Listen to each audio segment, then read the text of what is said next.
Mga idol, pinupulil niya yung mga bigturan daw doon. Eh. Tubo nga pala yung mga idol sa pipe. Ayan. May pisting pa yan mga idol. Yan ay natapos ng maikabit. Ipistingin pa rin nila yan. Tulad ng mga idol.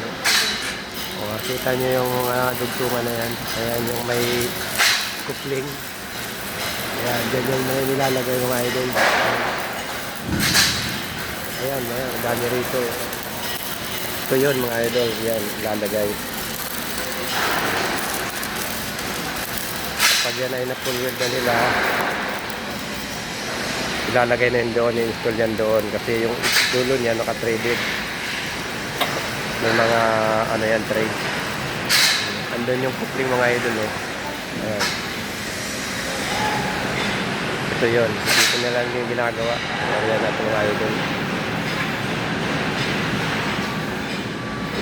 Ayan.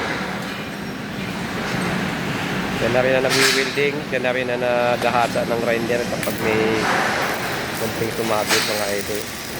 Ayan. Wala siyang helper. Solo pipe.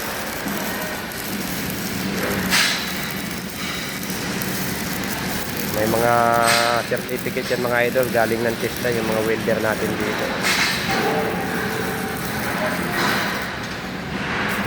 Certified welder ito mga to.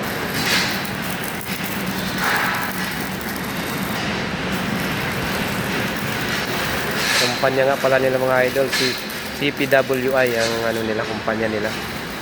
Sila yung naggagamit ng mga linya ng tubo para sa pipe sa sunog mga idol.